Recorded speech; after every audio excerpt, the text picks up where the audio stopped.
Hi, I'm Junaid, and I'm here with my co-host Jess. Welcome to Can I Just Qualify That? Ofqual's podcast, where we break down all things qualifications, regulation, and everything in between. Today we're going to be discussing new post-16 qualifications, focusing on what they mean for students and teachers.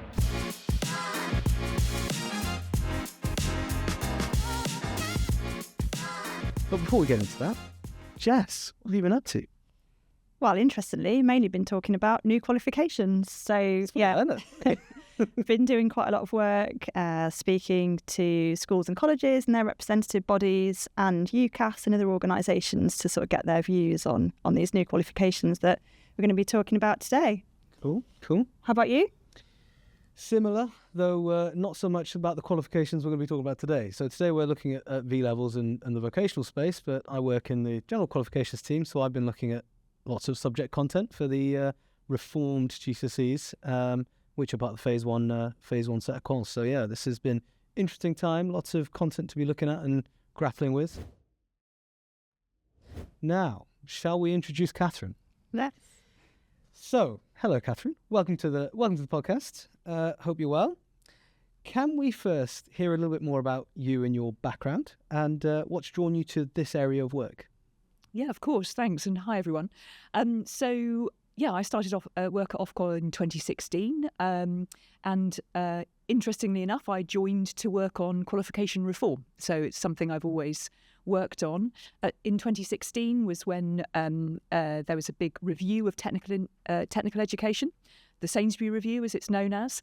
And that was something that Ofqual was working on very hard at the time, and that's what I've done for the last worked on for the last 10 years, really, the technical education reforms and also the reforms to apprenticeships that were also going on in that period. Before that, I was the joint CEO of a sector skills council that focused on supporting the skills needs of the creative industries, so creative and cultural skills. Amazing. Thanks, Catherine. So as you've sort of said there's been quite a bit of recent change to vocational quals, and the latest reforms are quite exciting, aren't they? So could you tell us a bit more about what the plans are to introduce the V-levels and the other new qualifications? Yeah, great.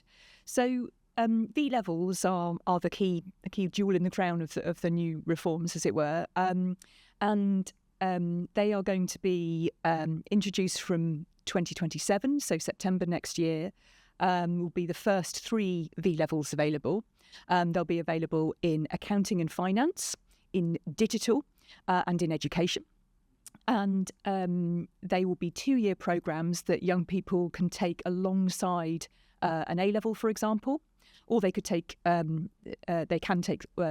or 2 V-levels as part of that programme post-16. The other aspects of the reforms are some new level 2 qualifications that will be introduced again for that post-16 age group. And all of this really builds on, as I described, some technical education reforms that have been going on for some time. So for someone like myself whose background teaching-wise is purely in general qualifications, could you run me through the basics of what's a T-level, what's a V-level, what are the differences, and at what stage am I doing these? Are these after GCSEs, presumably? Talk me through the basics, please. Yeah. Okay, so all of this is T-levels and V-levels will both be available for study after GCSE. Okay. So for post-16 learners. So as I say, is sort of offering the sixth form or at an FE college. Mm-hmm. They are T-levels are more about getting to the fullest degree of occupational competence you can possibly get. So close to getting a job. Okay. And getting you started off in industry. Right. T-levels are a large programme, so they might take up you might study basically that one subject for the whole of your sixth form. Timetable. Right. Okay. Your whole timetable, exactly. There's a really important component to it, which is the industry placement. Okay. So a big bit of work experience, a sort of 3-month work experience in the mix. And there are also important parts to it, like an employer set project. And then you would also have an occupational specialism within that. within that subject. T-levels are available in about 20 subjects at the moment, but there are going to be new ones coming on stream in 2028. So that's T-levels. So they're very much focused on those sort of technical areas. Yeah. V-levels. Now, it's probably helpful to think about V-levels in the mix of T-levels and A-levels. So if A-levels, which you're familiar with, as a set of academic subjects, I think A-levels are available, you'll know, in around 50 subject areas at the moment, aren't they? Probably about 30 A-levels that are more taken than others. Definitely some more popular ones than others. Yeah, exactly. When government was looking at this, it was found that there are those academic subjects and there are those technical subjects because of all the work that's been done on T-levels over the last 10 years. There's a sort of gap in the middle, basically, and that's where V-levels fit in. Okay. So V-levels are for students who might not want to specialise in a full technical subject, dedicate your whole sixth form programme to that, your whole timetable. But you want to do maybe a combination of a more vocational subject alongside an academic. One. Right.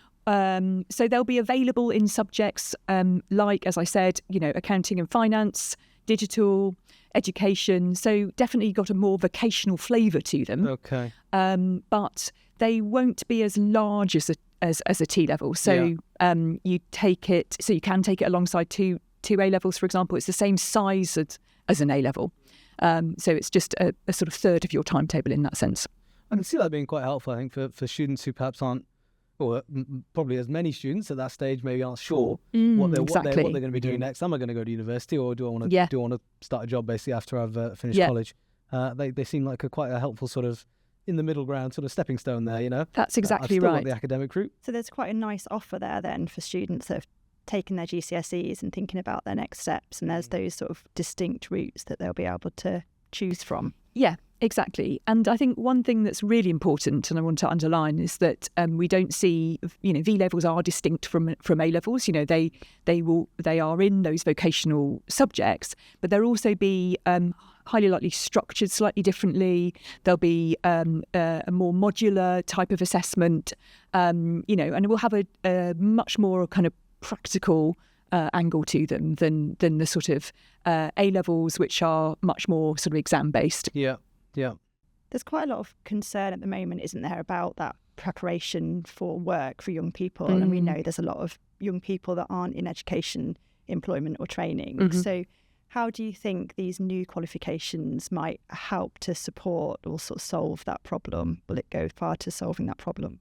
Yeah, I mean, it's a really challenging time, aren't we? And the Milburn Review, set that problem out very, very clearly for us all, didn't it? And very helpfully so, I think. I think it's important to acknowledge that, going straight to university isn't for everyone. Apprenticeships are an ideal offer in the mix here, but that requires an employer to create a job for a young person, and in straitened economic times, perhaps that's not as available as we all might like it to be. So it is important, therefore, to have these offers available at school and college that can support young people and to think more specifically and directly about careers.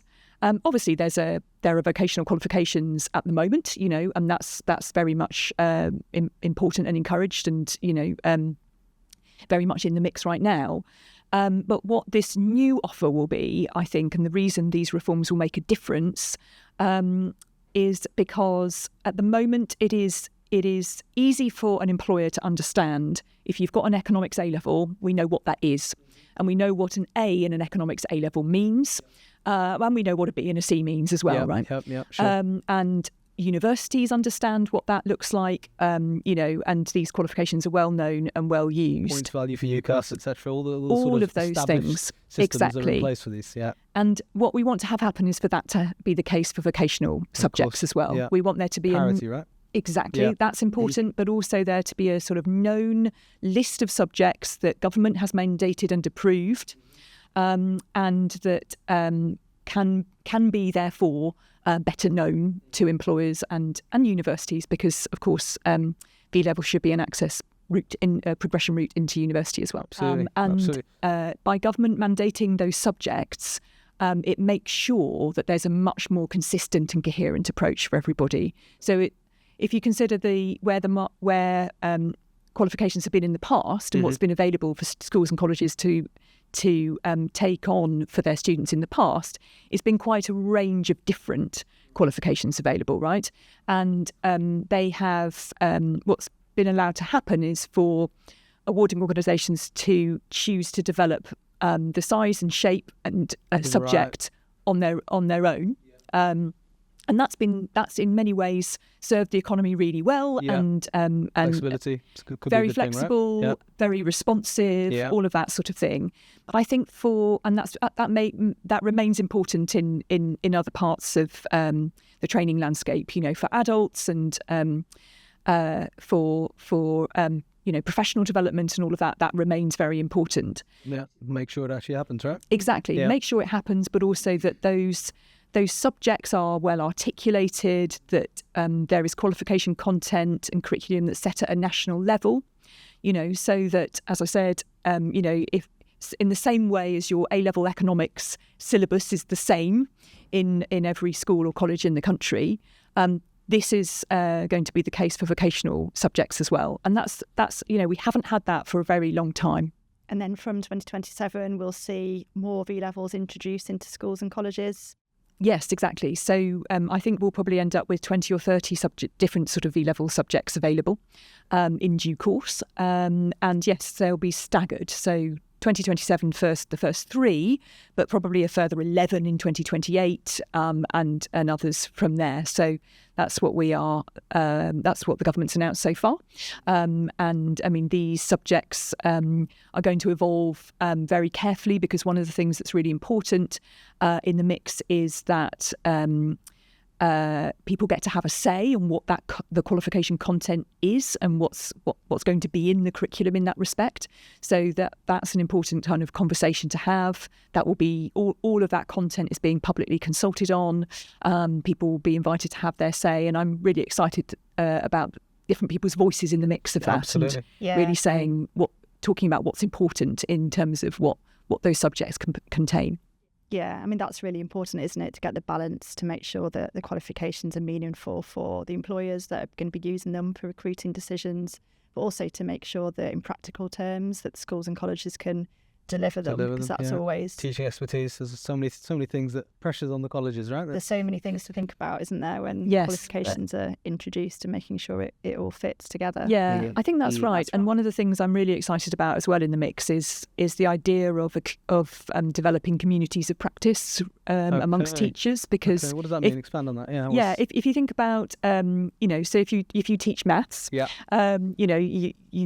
know that there's a community of maths teachers out there who also teach maths, right? And everyone's teaching the same thing if you're teaching GCSE, and therefore it's possible to build communities to discuss best practice in that context. Yeah, absolutely. That's not able to happen as much in vocational subjects, because they aren't set at that national level. And I think that's another real opportunity that the reforms present, is to really build deeper subject expertise around these particular vocational subjects, which I think is an exciting moment. Absolutely, yeah, that sounds really good and beneficial for students, teachers, I mean, for all parties, I think. Yes, exactly. If realised, I suppose. Yeah. And it's also helping with the parity, isn't it, of parity between vocational qualifications and their A-level equivalent. Yeah. So if you were a student in 2027 thinking about their options, what would you say to a student that's thinking about taking a V-level? Taking a V-level, or just considering options more generally? Considering their options. Yeah, okay. I mean, I think the most important thing is to think about what's best for you, what you really like, and what you might want to go on to. So, do you really enjoy, the sort of an academic subject, and you want to go on and study that at university, or take that particular route? That may take you towards a portfolio of A-levels, for example. But if you're more leaning towards a particular kind of area of work, that might lead you more into a vocational subject. And what's really helpful and good about V-levels coming on stream is that there's the opportunity to actually have a mixture and to be thinking, actually, maybe I want to weigh my academic options alongside a more vocational one in the mix, and maybe think about a more kind of practical assessment in alongside my exams. So it's sort of it's nice to think that there are those kind of wider options available. Yeah, flexibility, I think, is the key. I think that's right. And then look, if you're really confident and sure that you absolutely want to be working in, say, construction or engineering, manufacturing, or digital software engineer, that sort of thing. There can be all kinds of there are all kinds of T-level subjects open to you as well, and I think that requires a very specific kind of commitment to that subject area, doesn't it? At that point in your decision making, and it sort of depends on sort of where you're at age 16, which is these are big commitments to make, aren't they? Yeah, definitely. Thank you. Very helpful advice. What are we doing? I say we, the DFE. What's being done across the board to make sure that schools, colleges, teachers are aware of this offering and they're able to equip their students to make those good choices, given the flexibility that hopefully will be on offer? Yeah, I think the first thing to say is that you're absolutely right that from a student's perspective, I think we know from research around careers advice and guidance and what works and what works less well in that space is it's students are much more likely to go to a teacher or a parent, trusted friend for advice than a kind of website, that sort of thing. Obviously, what you've got to make sure is, especially from the government's point of view, that all the right information is available to everybody. So that's important. One of the things that I know that the awarding organisations who are going to be developing these qualifications, one of the things I know they're already thinking about is the kind of support programs and packages of support that can be on offer, will be available on offer from them to their centres, so to schools and colleges around the country. And I think that's a really important part. In the same way as you'd expect an exam board to give, provide support materials to, for things like A-levels and GCSEs, we should be expecting the same for V-levels and T-levels. So thank you very much, Catherine, for that very useful information, I think. And thank you all for listening. This is a big long-term change in how we approach post-16 vocational education. A future of clear but distinct pathways for young people. You should visit Ofqual's qualification reform page, search Ofqual qualification reform. And if you click get more emails about this page, you can see when we've updated something on it. We'll be back on the 6th of August with an episode all about how GCSE and A-level marking and grading works, giving you the information you need to be able to answer your students' questions. If you enjoyed today's episode, please do share it with your colleagues. And if you've got a question or topic you'd like us to cover, as always, please do get in touch. The address is in the show notes, and we really want to hear from you. Until next time, I'm Junaid. And I'm Jess. Thank you for listening.